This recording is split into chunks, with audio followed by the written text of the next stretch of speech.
This session is going to be about progressive decoupling, and I'm going to talk about louder. I'm going to talk about why, the why and the how.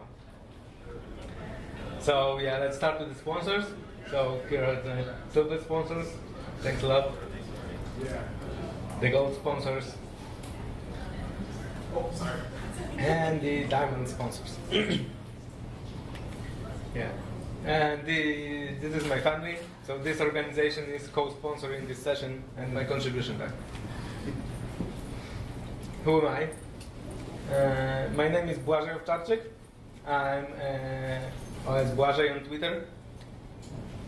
And I'm a PHP and JavaScript developer at MAZ Labs.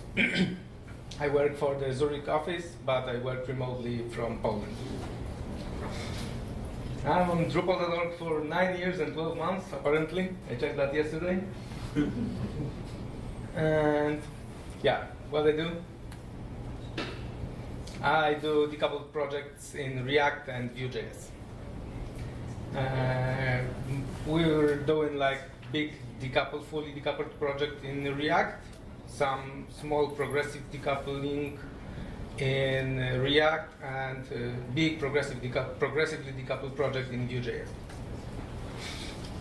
I'm contributing to Drupal core, GraphQL, and yeah, a few other modules. Whenever I find a bug, I try to fix it.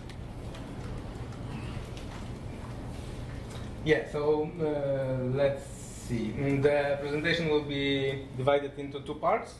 First, the why, it will be shorter, and then the how to do that. So let's start with the first one. So what are the challenges, the advantages and the challenges of fully decoupled projects? So the most important one is the power. We can do anything, right? We can have the best performance, the best user experience. We can do it like Facebook does, and there are no compromises. It's like we are limited by our imagination and yeah, all the web products. But as Spider-Man said, with great power comes great responsibility. So we don't have the Forms API, and Forms API, hate it or love it, but it's powerful. It's got the stay system, the Ajax system, well-defined validation and submission flows, and yeah, it's just powerful. Views, yeah, we often underestimate views until we lose the ability to use them, and it's building views by hand, all this stuff like a table view with exposed filters, click sorting and all that stuff, it's hard. And authentication, this is probably the hardest part of things. Building secure authentication is hard, and in Drupal we don't think about it, we get it for free. Yeah, so Drupal has a lot of good parts. So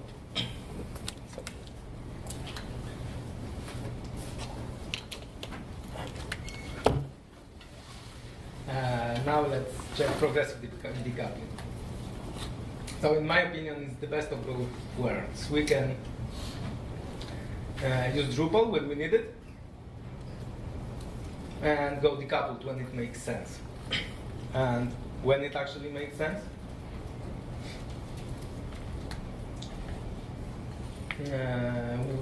for example, when we need to fetch data from external sources. So for example, it's an application that uses REST APIs or some external sources, and it doesn't make sense to proxy it through Drupal because it's bad for performance, and yeah, why do it? When we need rich and testable user interfaces. And yeah, this is probably the most appealing part. We can integrate it in existing projects. We can take an old Drupal 7 project and add a React widget to it, no problem. Yeah, so now let's go to the more interesting part, the how. So we've got a few options here. First of all, we can start with Twig. You think, is Twig decoupled? It's Drupal, right? But we can actually do decoupling without JavaScript. So there's no JavaScript. The setup is really easy, and we can do cool stuff.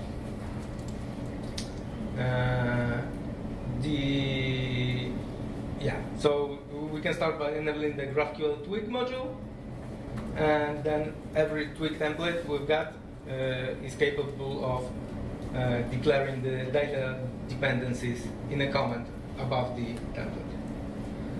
So this is progressive by nature, because we can declare data dependencies using GraphQL in any Twig template, but we can only pick the Twig templates that we want and leave the rest.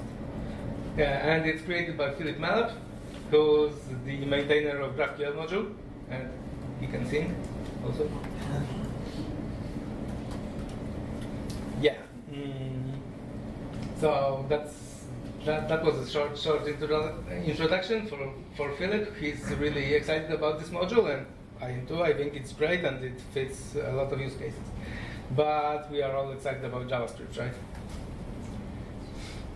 So I don't know if this part is needed at this conference, since it's Decoupled Drupal days.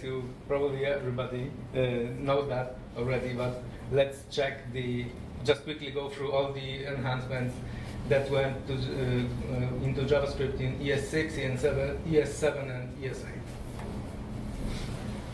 So ES6 was big. It went live in 2015, and it made the language usable, in my view. So first of all, we've got the deconstructing assignment. So instead of writing this in 3 lines, we can use just 1.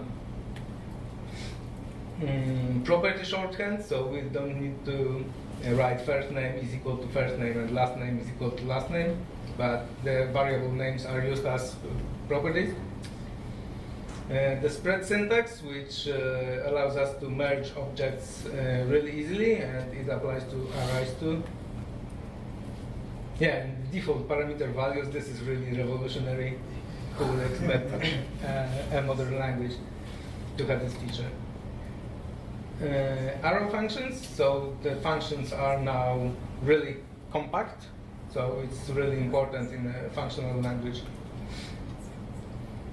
What is cool that arrow functions have lexical this, so it means that they inherit this context from the parent, and so this makes it we no longer have to write that equals this and all that stuff, or self like in Drupal.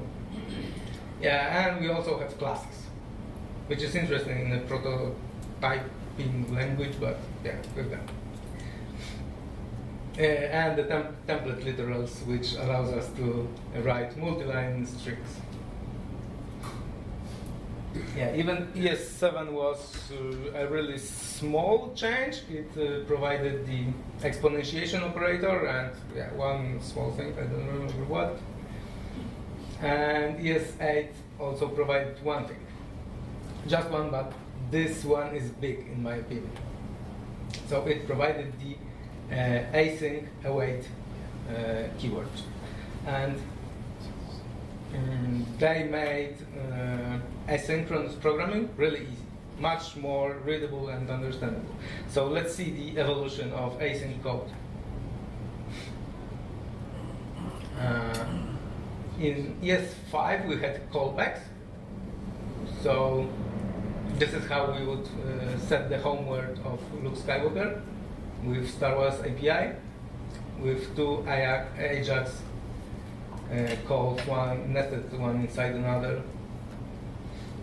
In ES6, another feature of ES6 that I've omitted there are the promises. So they're shown here. So we can use then, and it kind of simplifies the code, but we are still pretty nested, and it's not really readable.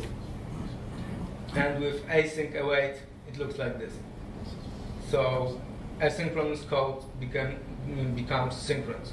Of course, it doesn't help when we've got a lot of promises. For example, we want all of them to complete and stuff like that. We still need to use promise all. But for Sorry.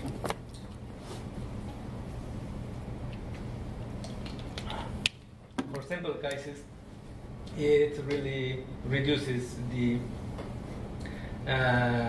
nesting level and increases the readability. So this is one of the features I like most.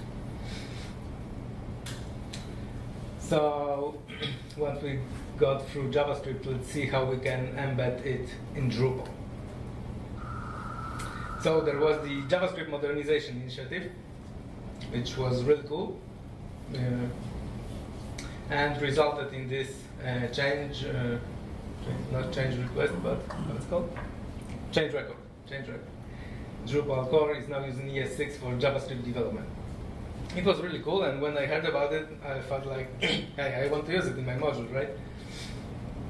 And it turns out it works only for core. And it doesn't work for contrib, and doesn't work for custom code. So I've created an issue and talked with a few people in Slack to use it for contrib and custom JavaScript development. And it turns out that it can't be used directly, the package JSON from Drupal core, because of a bug in Bubble. So we need to wait for Bubble 7 to be released on NPM, or use other tools, which will be mentioned later. Yeah, and there is one problem with that. We can't import any NPM packages. So this is okay if we want to use await and lexical this and arrow functions, but it's not okay when we need Lodash. So to really to take the full advantage of the JavaScript world and Webpack and NPM modules, we need to do something different. So this is an example for a Vue project, how to embed it in your module. So it would be creating the project. Vue is the executable provided by Vue CLI. Then we can define a dynamic library definition with hook library info build. We can add the JS file from the dev server to Drupal, to the Drupal library, and use it. It's got library load. We can use add NPM packages and all that stuff. And once we need to build for prod, we just yarn build and add the dist files to Drupal library, and that's the file scan directory is the function that can help find these files. And with React, it's almost exactly the same. React uses, I think that Create React app uses Webpack dev server instead of Webpack serve. So the port is different, the default port, but in general it boils down to yarn create React app.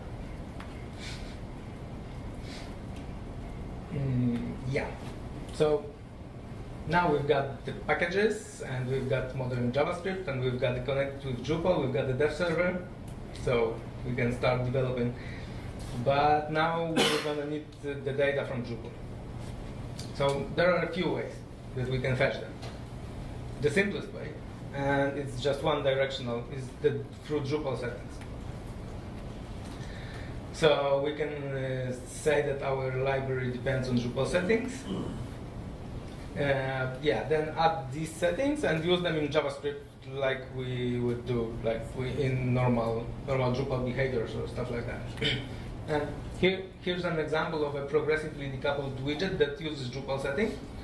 And it's a widget that makes it easier to select complex exposed filters in a big view. So it's got 4 steps: product category, markets, regions, and technical criteria.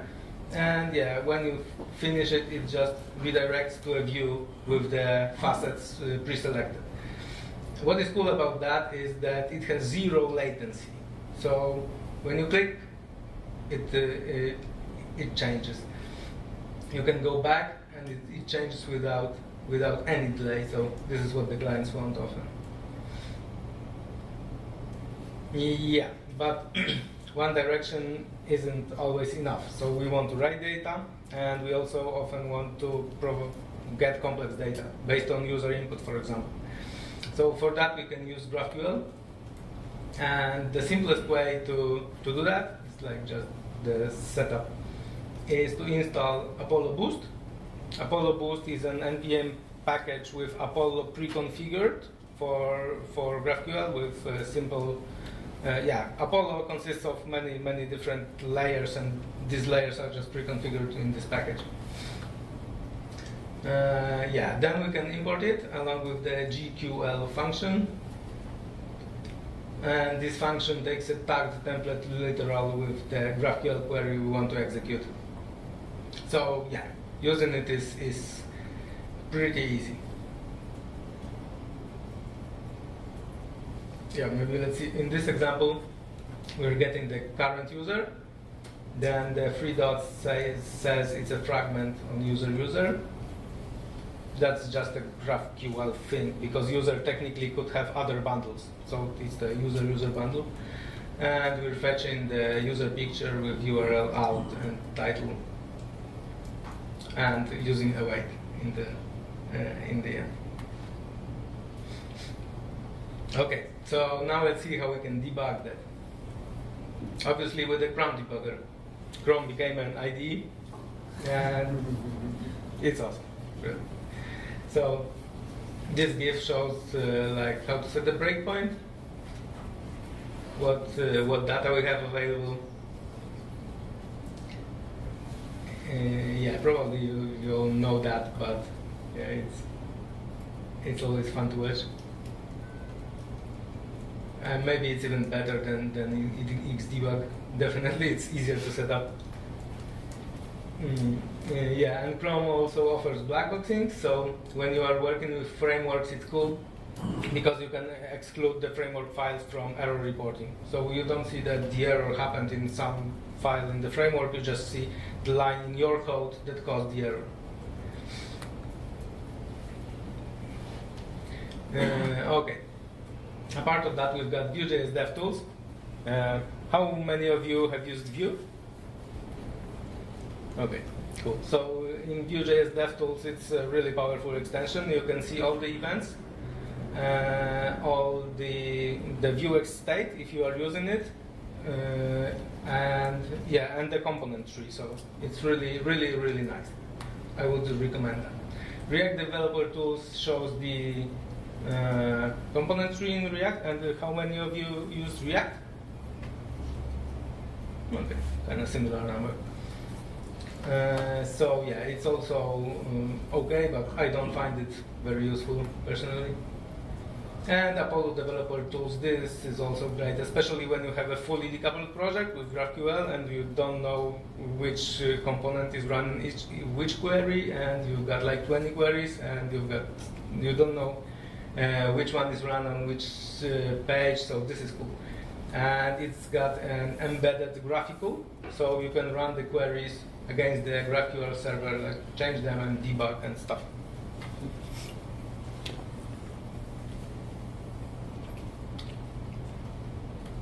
So I have to admit that I gave this session earlier at Drupal Developer Days Lisbon this year, and this was where my session ended. Mostly. We had like time for questions and stuff, but this time I had 3 days. I took 3 days off to like prepare my session and make it better than last time. And then I thought that I'm not really good at talking, but I'm good at writing code. So maybe I'll write a module. And this is a funny history because I have to tell you about my relationship with Webpack. And it's kind of a toxic relationship. I was obsessed about it. And one day when I figured out I want to implement it. I spent whole weekend until late nights to do it, and I didn't manage to do that. Well, I really felt bad about that. But after some time, this Monday actually, I came back to it, and yeah, this is the result. So I wrote a Webpack module for Drupal, and yeah, finished it on a plane here, but it works. So yeah. Yeah, I released Alpha 1 today at 7:50.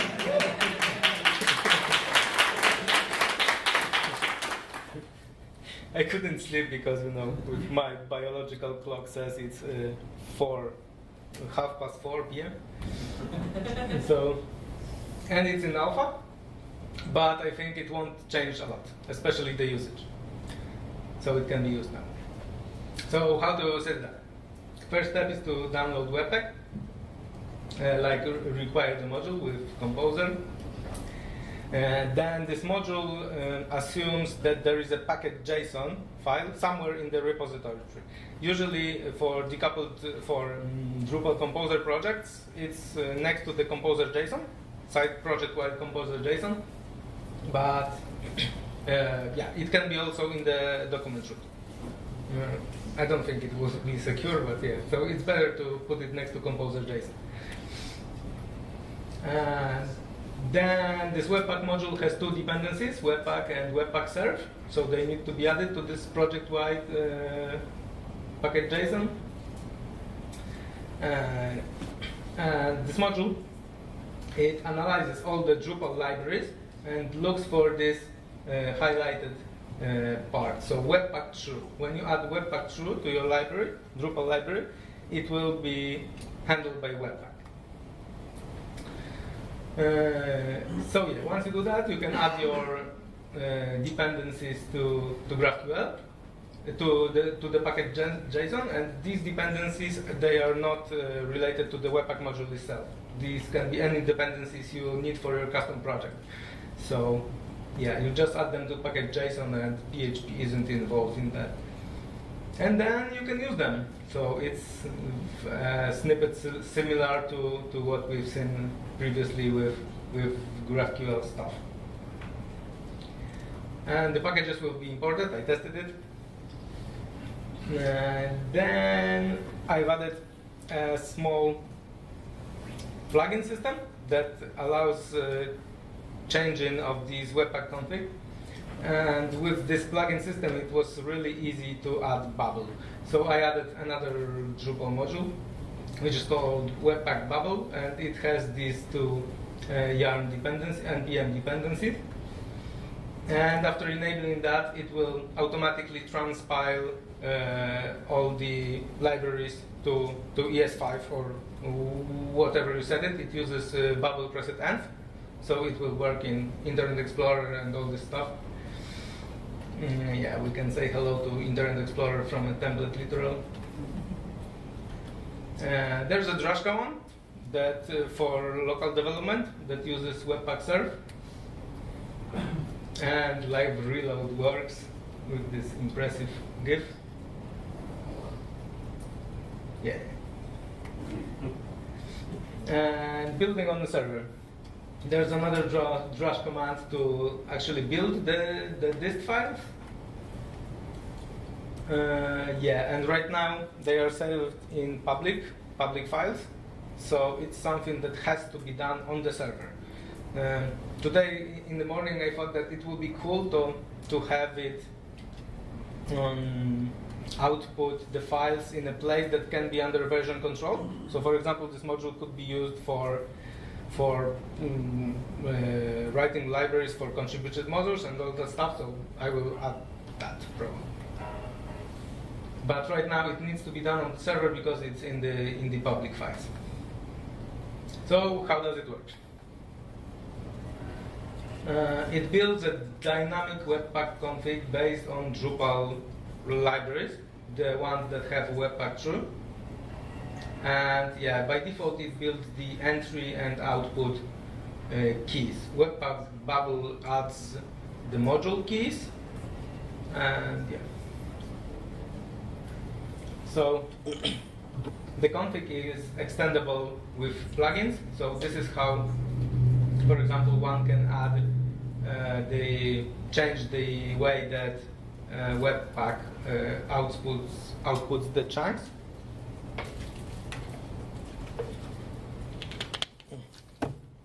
And this is what modules would do. So, for example, you can write a module that for React or Vue or some other stuff that will have the plugin that processes the config. And they've got the wait property, which determines the order of execution. And at the project level, you can get this whole config built by these plugins and just alter it or throw it away, I don't know, whatever you want. So for in this example, if the Lagoon environment type is development, we set the mode to development to output source maps and stuff like that. Coming soon, Webpack React and Webpack Vue.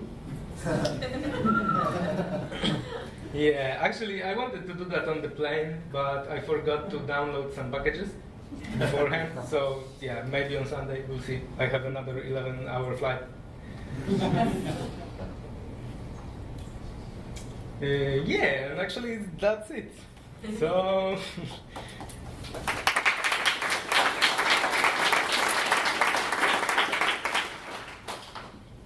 any questions?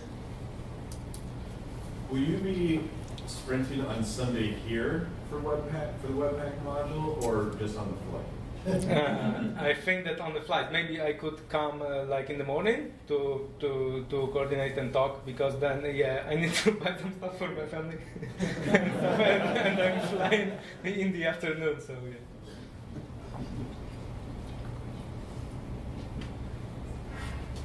that's it.